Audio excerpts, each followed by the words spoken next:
Anda menyaksikan Tribun News Update bersama saya Siska Mawaski. 3 orang ditetapkan jadi tersangka dalam kasus pemaksaan meminta proyek sebesar 5 triliun rupiah pada PT Cina Chengda Engineering, kontraktor pembangunan pabrik PT Chandra Asri Alkali.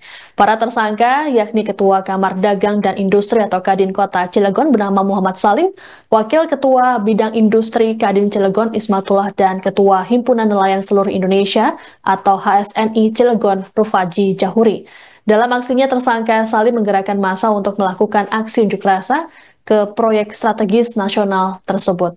Sebelumnya, aksi pemelakan oleh para tersangka sempat beredar melalui rekaman video di media sosial. Selengkapnya terkait informasi ini akan disampaikan oleh jurnalis Tribun Banten, Muhammad Ukel. Selamat siang, Ukel. Ya, selamat siang rekan Siska. Baik, Ukel, bisa dijelaskan bagaimana kasus pemelakan proyek dengan nilai fantastis ini bisa terungkap dan ditindak oleh polisi? Baik rekan Siska, terima kasih. Selamat siang Tribuners dimanapun berada. Kasus ini bermula dari beredarnya video viral yang menunjukkan sekelompok orang yang mengatasnamakan dari berbagai organisasi yang terhimpun dari Kadin Kota Cilegon, terus kemudian ormas setempat yang dimana dalam video tersebut terlihat salah satu oknum Kadin Kota Cilegon menggebrakan meja kemudian meminta agar proyek pembangunan PT Chandra Asri Alkali ini diberikan kepada Kadin Kota Cilegon dengan nilai 5 triliun tanpa tender. Dan video itu beredar dan jadi sorotan oleh berbagai pihak. Kemudian eh, banyak pihak yang menyoroti kasus tersebut. Begitu rekan Siska. Baik, oke, lalu berdasarkan informasi dari polisi, apa yang membuat para tersangka ini nekat memalak proyek hingga 5 triliun rupiah? Baik rekan Siska. Dari informasi yang dihimpun, ini dari pihak kepolisian kemudian melakukan penyidikan terhadap kasus tersebut, di mana atas dasar laporan di Polda Banten yang menunjukkan ada ketiga tersangka yang telah ditetapkan, yakni ketiga tersangka tersebut Muhammad Salim sebagai Ketua Kadin Kota Cilegon, Wakil Ketua Kadin Kota Cilegon Ismatullah, dan Ketua HNSI Cilegon Rufaji Jahuri. Nah, ketiga terduga yang sudah ditetapkan sebagai tersangka ini memiliki perannya masing-masing, di mana dari ketiga tersangka yang telah ditetapkan oleh Polda Banten ini, yakni pertama tersangka Ismatullah atau IA selaku Wakil Ketua Kadin Cilegon Bidang Industri berperan menggebrak meja dan meminta proyek senilai 5 triliun tanpa tender sesuai video yang beredar. Kemudian kedua, tersangka Rufaji Jahuri RI selaku Ketua HNSI Cilegon berperan mengancam akan menghentikan proyek jika HNSI tidak dilibatkan dalam proyek PT Cina Chengda Engineering.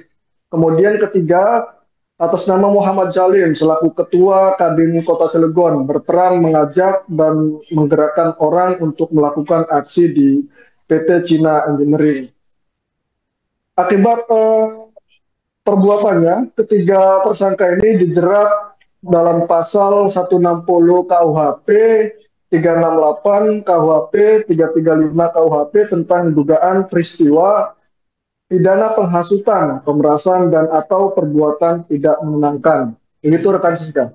Baik, Ukel, peristiwa ini tentu membuat atau mencoreng dari citra dari wilayah Cilegon ataupun Banten sendiri. Lalu bagaimana respons dari pemerintah Banten terkait dengan hal ini?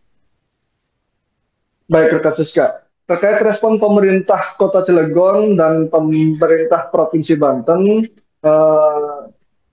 informasi yang kami dapat, Gubernur Provinsi Banten Andra Soni menyayangkan atas terjadinya peristiwa tersebut.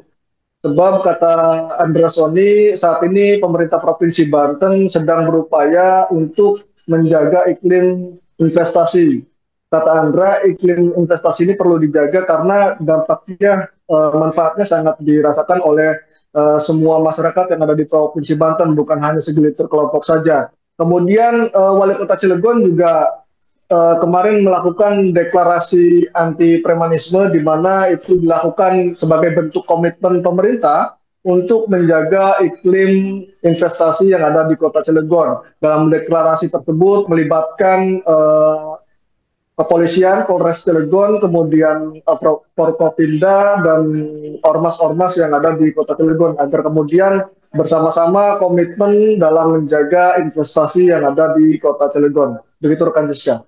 Baik, terima kasih laporannya jurnalis Tribun Banten Muhammad Ukal terkait dengan kasus pemelakan yang dilakukan oleh Ketua Kadin Cilegon. Selamat bertugas kembali.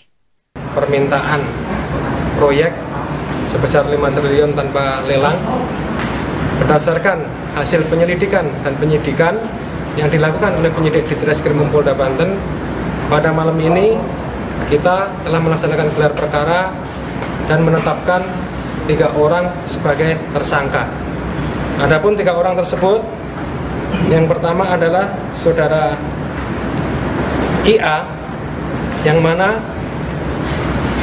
yang bersangkutan adalah Wakil Ketua Kadin Bidang Perindustrian, yang mana perannya adalah menggebrak meja dan meminta proyek 5 triliun untuk Kadin tanpa lelang.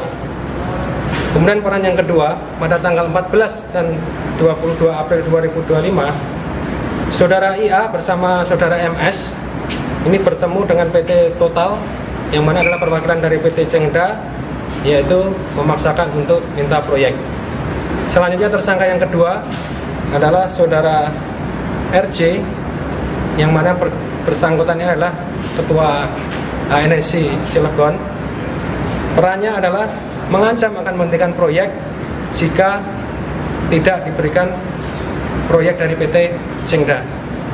Yang bersangkutan kita terapkan pasal 335 KUHP. Yang ketiga yaitu saudara MS, perannya adalah mengajak dan menggerakkan orang untuk melakukan aksi di PT Cengda. Dan pada tanggal 14 dan 22 April, saudara MS ini bersama saudara IA bertemu dengan PT Total, memaksa meminta proyek. Adapun pasal yang kita terapkan pada yang bersangkutan, pasal 368 dan 160 KUHP, yang mana ancaman hukumannya adalah 9 tahun. Download Tribun X sekarang, menghadirkan lokal menjadi Indonesia.